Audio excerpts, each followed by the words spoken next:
Charging and battery से related इतनी अफवाह फैली हुई है हमारे आसपास में कि क्या ही कहें। जैसे कि ओवरनाइट फ़ोन को चार्ज पर मत रखो, बैटरी ख़राब हो जाएगी, या फिर फ़ोन को चार्ज पर लगाकर उसे यूज़ मत करो, फ़ोन ख़राब हो जाएगा, एटसेट्रा एटसेट्रा। तो इनमें से कुछ अफवाहों को आज मैं क्लियर करने वाला हूँ और कुछ आपको टिप्स भी देने वाला हूँ, जिससे आपकी बैटरी की लाइफ और भी बेटर हो जाए। तो ये वीडियो लंबी होने वाली है, और अगर आप भी चाहते हो कि ये यूज़फुल इन्फॉर्मेशन मिस ना हो तो ये वीडियो को एंड तक देखना। साथ ही में अगर आपको नीचे रेड कलर का सब्सक्राइब बटन दिख रहा है तो उसे अभी के अभी उसे दबाकर उसे ग्रे कर दो, और साथ ही में बेल आइकॉन होगा उसे भी प्रेस कर देना, जिससे मेरे हर नए वीडियो की नोटिफिकेशन आपको तुरंत मिल जाए।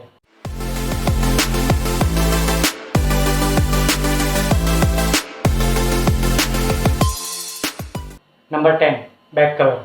बैक कवर आज हम सभी लोग यूज़ करते ही हैं। किसी किसी के एकदम मिनिमल से होते हैं, पतले से, किसी किसी के तो इतने फैंसी होते हैं कि पीछे मिकी माउस, मिनी माउस, पता नहीं पांडा वांडा क्या क्या बनाया हुआ होता है। तो इतने मोटे मोटे वो बैक कवर्स होते हैं। अभी तो आईफोन के भी इतने मोटे मोटे बैक कवर्स निकले हैं, 3,500-4,000 के। तो क्या ये वर्थफुल है इतने? तो बिल्कुल भी नहीं, क्योंकि ये बैक कवर्स से हमारे फ़ोन को ज़्यादातर प्रॉब्लम्स ही होती है। तो नॉर्मली आप यूज़ करते हो तो चलो अच्छा है कि बैक कवर यूज़ कर रहे हैं कि फ़ोन अगर नीचे गिर गया तो आपको मतलब वो आपके जो स्क्रीन टूट जाती है या फिर आपका बैक का ग्लास टूट जाता है, तो उससे हमें बचा सकता है। बट हम जब फ़ोन को यूज़ करते हैं, जैसे कि वाइल गेमिंग या फिर आप वीडियो देख रहे हो, या आप अगर आप चार्ज पर रख रहे हो फ़ोन को, तो उस टाइम पे बैक कवर को यूज़ ना करें, बैक कवर को निकाल दें। तो कुछ लोग सोच रहे हैं कि बैक कवर से तो क्या प्रॉब्लम होगी, बैक कवर में इतनी जगह होती तो है हीट वीट बाहर निकलने के लिए। तो ऐसा नहीं होता है। बैक कवर हमारे फ़ोन को एकदम पूरी चारों तरफ से वो एकदम पैक कर देता है, तो जिससे वजह से जो फ़ोन की हीट होती है वो बाहर नहीं निकल पाती है, और वो रिटर्न फिर हमारे फ़ोन के अंदर ही वो हीट घूमती रहती है, और उसका बैड इम्पैक्ट हमारे बैटरी पर गिरता है, जिससे बैटरी लाइफ कम हो जाती है। तो अगर आप फ़ोन को चार्ज पर रख रहे हो, तो अब अगर आप बैक कवर निकाल के चार्ज पर रखोगे तो आप देख सकोगे कि उसकी चार्जिंग की स्पीड भी बढ़ जाएगी। फिर अगर आप गेम खेल रहे हो तो गेम खेलते टाइम फ़ोन हीट होता ही है, बहुत हीट होता है। तो उस टाइम अगर आप बैक कवर निकाल के अगर आप गेम खेलोगे या फिर आप कोई वीडियो देखोगे, तो उससे भी आपकी बैटरी थोड़ी कम कंज्यूम होगी और आपकी बैटरी अच्छी चलेगी भी, और फ़ोन भी आपका हीट कम होगा, जिससे आपकी बैटरी लाइफ आपको अभी तो पता नहीं चलेगा, बट आप जैसे जैसे यूज़ करोगे, जैसे फ़ोन पुराना होगा वैसे आपकी बैटरी लाइफ ख़राब होती जाती है। तो नंबर 9, चार्जर्स। मैंने बहुत लोगों को देखा है कि कोई भी चार्जर को वो लोग उठा के सीधा लगा देते हैं अपने फ़ोन को चार्जिंग में, और देखते नहीं है, मतलब अगर ख़रीदना हो तो कोई भी ऐसे एकदम सस्ते से सस्ता ऐसे कोई ख़रीद लेते हैं और फिर यूज़ करते हैं, और फिर कुछ वो अभी सस्ता है तो ज़्यादा टिकता है नहीं चार्जर, तो 2-3 महीनों में फिर वो चार्जर ख़राब हो जाता है। फिर बोलते हैं कि हमारी बैटरी इतनी फटाफट ड्रेन हो रही है, ये कैसा फ़ोन है, एकदम बेकार सा फ़ोन है, ये वो। तो प्रॉब्लम फ़ोन में नहीं होती, प्रॉब्लम होती है आपके जो चार्जर आप यूज़ कर रहे हो उसमें। अगर आप चार्जर यूज़ कर रहे हो तो मैं तो आपको प्रेफ़र करूँगा कि आप ओरिजिनल कंपनी का ही चार्जर यूज़ करें। मेरा खुद का, मैंने ओप्पो का 3 साल मेरा हो गया, 3 साल से मैं एक ही चार्जर मैं यूज़ कर रहा हूँ, और अभी तक मेरी बैटरी लाइफ में ऐसा नहीं है कि बैटरी लाइफ कम नहीं हुई, मेरी भी फ़ोन की बैटरी लाइफ कम हुई है। 23 या 25% कुछ मेरी बैटरी लाइफ कम हो चुकी है, बट 3 साल भी हो गए फ़ोन को, तो उतना तो नॉर्मल है, उतना तो होता ही है। तो अब बात करते हैं चार्जर से, अगर ले तो कौन सा? तो चार्जर पे तो एडाप्टर तो चलो ठीक है, सेम ही आते हैं ऑलमोस्ट, तो 5 वोल्ट के एडाप्टर से ही आते तब। बट बात होती है कि यूएसबी केबल भी उतना ही इम्पोर्टेंट है जितना चार्जिंग एडाप्टर। तो यूएसबी केबल लेते टाइम सिंपल एंड शॉर्ट में बताऊँ तो जितना छोटा और जितना थिक यूएसबी केबल होगा उतना बेटर रहेगा, और उतनी स्पीड में आपका फ़ोन भी चार्ज होगा। तो कुछ कुछ लोग तो ले लेते हैं 1-1, 2-2 मीटर का लंबा लंबा मतलब वायर ले लेते हैं, तो उससे आपके फ़ोन की चार्जिंग की स्पीड तो कम ही होती है। वो उतनी स्पीड में आपके फ़ोन को चार्ज नहीं कर पाते, क्योंकि उतना लंबा वायर है, तो उतने लंबे डिस्टेंस में करंट को मतलब लेके आना, उसमें इतना डेटा लॉस होता है, तो उसमें आपकी स्पीड बहुत कम हो जाती है। तो उससे अच्छा आप वायर जितना छोटा हो, आधे मीटर 1 मीटर का वायर, जितना छोटा वायर रहेगा और जितना थिक रहेगा उतना बेटर रहेगा। और जो कुछ कुछ वायर्स आते हैं जो एकदम एक्सटेंड होते हैं, आप खींचोगे जैसे लंबे हो जाएंगे, तो वैसे वायर यूज़ मत करो। जो सिंपल होते हैं, एकदम सिंपल बेसिक वायर होते हैं, आप वही यूज़ करो, वही आपके फ़ोन के लिए भी अच्छा है, और उससे आपका फ़ोन की चार्जिंग की स्पीड भी नॉर्मल रहेगी। नंबर 8, किल रिसेंट ऐप्स। बहुत लोगों को मैंने देखा है कि मतलब पूरे दिन फ़ोन यूज़ करते रहते हैं, और जो ऐप्स उन्होंने यूज़ किए थे ऐसा भी नहीं कि मतलब रिसेंट ऐप्स में जाके क्लियर करते हैं, वो लोग किल ऐसे करते ही नहीं हो ऐप्स को बंद। वो ऐसे ही बैकग्राउंड में चलते रहते हैं ऐप्स, पूरे दिन भर में पता नहीं उन्होंने कितनी बार वो ऐप्स कितने ऐप्स ओपन किए होंगे और वही ऐप्स उनके बैकग्राउंड में चल ही रहे, और उससे भी बैटरी बहुत ज़्यादा कम होती है। तो ऐसी गलती आपसे ना करें। जब भी आप कोई ऐप यूज़ करते हो तो मतलब अभी आपको जैसे भी अगर आपको ये आता है दिमाग में या याद आता है, या फिर आप जब भी आपका फ़ोन अगर आपको पता है कि हाँ चलो अभी यूज़ खत्म हो गया, अभी मैं रख रहा हूँ, तो बस एक सिंपल सा एक रिसेंट ऐप की तो आप दी होती है, होम बटन के बाजू में ही होती है, तो उसे दबा के जितने भी आपके बैकग्राउंड में मतलब जितने भी ऐप्स ओपन हैं उसको आपको सिर्फ सिंपल एक सिंगल टैप में आपको उसे ऑफ कर देना, क्लियर कर देना, सॉरी। बस उससे आपका बैटरी जो इतनी ड्रेन हो रही है वो थोड़ी कम हो जाएगी कि आप जो ऐप यूज़ ही नहीं कर रहे हो उसका भी आपका बिना मतलब का आपका पावर लॉस हो रहा है, तो वो आपका बच जाएगा, उससे आपका जो बैटरी है वो उतनी ड्रेन नहीं होगी, आराम आराम से। Number 7, auto brightness. तो ऑटो ब्राइटनेस अभी मैंने अभी दूसरों की तो क्या बात करूँ, मैं घर की बात करता हूँ तो मेरे डैड भी फ़ोन यूज़ करते हैं तो उनकी ब्राइटनेस पे एकदम फुल रख के वैसे यूज़ करते रहते हैं, तो इतनी रोशनी मतलब आँखों में आती रहती है। मुझे तो उनका फ़ोन मतलब मैं मुझे बिल्कुल भी जमता नहीं यूज़ करने के लिए। अगर आप मेरा फ़ोन दे दो तो मेरे फ़ोन में हमेशा ब्राइटनेस एकदम ज़ीरो या एकदम 20 to 30% ही मैं रखता हूँ अपनी ब्राइटनेस को। अगर कहीं बाहर जा रहा हूँ आउटडोर में तो फिर मैं ऑटो मोड पे रख देता हूँ ब्राइटनेस को।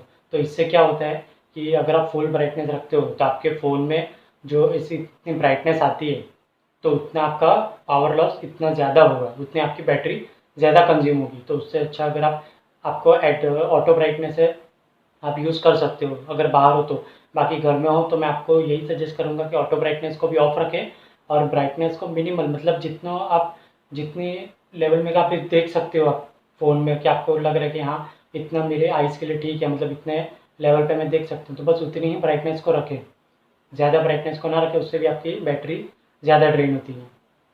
ऑटो ब्राइटनेस को भी ज़्यादा यूज़ ना करने का रीज़न यही है कि ऑटो ब्राइटनेस को भी चलाने के लिए हमारे फ़ोन में एक सेंसर होता है, तो वो सेंसर लाइट को डिटेक्ट करते रहते हैं, मतलब ट्रेस करते रहता है लाइट को कि अगर उसे अगर डार्क बाहर अगर उसे डार्क लग रहा है, ऐसे बहुत अंधेरा लग रहा है तो वो ब्राइटनेस को कम कर देगा, और जैसे अगर उसे लग रहा है कि बाहर बहुत रोशनी है तो फिर वो ऑटोमेटिकली ब्राइटनेस को बढ़ा देगा। तो ये जो सेंसर काम करता है ये भी तो बैटरी पे ही काम करता है, तो इससे भी बैटरी हमारी ज़्यादा ड्रेन होती है। तो इसीलिए मैंने कहा कि अगर आप घर पे हो तो आप ऑटो ब्राइटनेस को भी ऑफ ही रखें और ब्राइटनेस को मिनिमल रखें, एकदम 20-30% या 50% तक आप रख सकते हैं। अब आता है नंबर 6, ऑटो रोटेशन। तो बहुत सारे लोग ऐसे ही फ़ोन को अपने ऑटो रोटेशन ऑन ही रख देते हैं। किसी किसी को तो पता भी नहीं होता है कि हमारे फ़ोन में भाई ऑटो रोटेशन ऑन है कि ऑफ है। तो फिर आपको अभी चेक करना है, अब अगर आप फ़ोन के स्क्रॉल करोगे अगर डाउन नोटिफिकेशन पैनल को, तो उसमें आपको दिखेगा वहाँ पर कि आपका ऑटो रोटेशन ऑफ है या ऑन है। तो मैं तो हमेशा ऑफ ही रखता हूँ क्योंकि उसमें भी सेंसर यूज़ होता है, तो वो सेंसर भी हमारे फ़ोन का जो मूवमेंट होता है उसको वो ट्रैक करते रहता है, तो उसमें भी वो ज़्यादा बैटरी ड्रेन होती है। तो इसी वजह से मैं आपको भी यही सजेस्ट करूँगा कि आपके जो ऑटो रोटेशन है उसको आप ऑफ रखें। Number 5, vibration. तो वाइब्रेशन तो हमारे फ़ोन में सब लोग रखते ही है। तो किसी किसी के फ़ोन में ऐसे कीबोर्ड पे कुछ टाइप करते रहते तो भी हर मतलब हर एक क्लिक पे उनका फ़ोन वाइब्रेट होते रहता है। कोई कोई अपने फ़ोन के डायलर्स में भी वाइब्रेशन ऑन रख देता है। फिर कोई कोई अपने फ़ोन के जो नेविगेशन बार होते हैं, जो नीचे 3 कीज़ होती है ना, जो एक होम की, एक रिसेंट की और एक बैक की, उसमें भी वाइब्रेशंस होते हैं। तो कोई कोई लोग उसे भी ऑन ही रखते हैं, तो इन सब में भी चार्जिंग बहुत ज़्यादा जाता है। तो अगर आप इन सब वाइब्रेशंस को ऑफ रख दें, सिर्फ हमें ज़्यादा ज़रूरत हमें किसकी होती है, एक तो फ़ोन कॉल और एक नोटिफिकेशन, ये दो चीज़ों में अगर वाइब्रेशन हमें सिर्फ ऑन रखने हैं, बाकी सब वाइब्रेशंस अगर आप ऑफ रख दोगे तो उससे भी आपकी बैटरी काफ़ी हद तक आपकी बेटर हो जाएगी। Number 4, wallpapers. तो वॉलपेपर्स हम सभी लोग यूज़ करते ही हैं। कोई कोई ऐसे एवेंजर्स या कोई ऐसे गेम्स का या फिर कोई एकदम सेलिब्रिटीज़ का एकदम एचडी इतने, या फिर कोई कोई ऐसे वॉलपेपर लाइव वॉलपेपर्स ऐसे लगा देते हैं, एकदम एक्सट्रीम कलर्स से भरे हुए एकदम रिच कलर्स वाले वॉलपेपर्स यूज़ करते हैं, तो उससे भी चार्जिंग काफ़ी हद तक ज़्यादा जाता है। तो और लाइव वॉलपेपर्स में तो बहुत ही आपके चार्जिंग जाती रहती है, क्योंकि लाइव वॉलपेपर एक तरह का आप सोचोगे तो ये वीडियो ही हो गया वो भी। अगर आप एक ही वीडियो दिन भर अगर आप कोई वीडियो से प्ले करते ही रहोगे लूप मोड पे तो बैटरी नहीं जाएगी। तो सेम वही आपका लाइव वॉलपेपर भी वही करते हैं। लाइव वॉलपेपर एक छोटा सा 1 या 2 सेकंड का एक वो वीडियो टाइप ही होता है, जीआईएफ टाइप होता है वो, तो उसके वजह से भी बैटरी ज़्यादा ड्रेन होती है। तो ऐसे अगर आपको यूज़ करने हैं तो जितना डार्क वॉलपेपर अगर आप यूज़ करोगे तो उतने आपके स्क्रीन के जो डिस्प्ले के पिक्सल्स है जितने कम यूज़ होंगे उतनी आपकी बैटरी ज़्यादा चलेगी। ये एकदम शॉर्ट एंड सिंपल है, तो मैंने बता दिया। तो जितना आप डार्क वॉलपेपर आप यूज़ करोगे तो उतने आपके पिक्सल्स कम यूज़ होंगे डिस्प्ले के। ऐसा नहीं होता है कि हमारा स्क्रीन चालू है मतलब सारे के सारे पिक्सल्स यूज़ हो रहे हैं। अगर हमारे स्क्रीन में कहीं अगर डार्क एरिया है, अगर ब्लैकिश एरिया है कहीं पे, तो वहाँ अपने एरिया की पिक्सल्स तभी उस टाइम पे बंद हो जाते हैं क्योंकि वहाँ पे उनकी ज़रूरत नहीं होती है।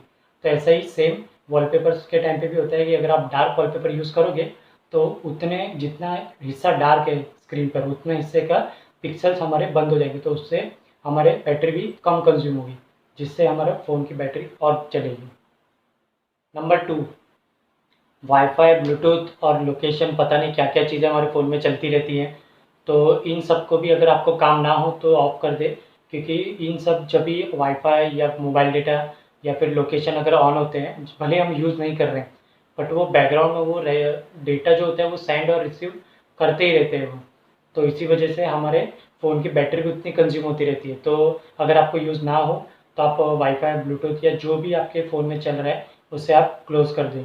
और हाँ, कोई भी ऐप ऐसा यूज़ ना करें, क्लीन मास्टर है या फिर कोई भी ऐसा जो कि आपके बैकग्राउंड के प्रोसेस को किल कर रहा है बार-बार, मतलब ऐप्स को किल कर रहा है, बंद करे जा रहा है, ऐसे ऐप्स आप बिल्कुल भी यूज़ ना करें।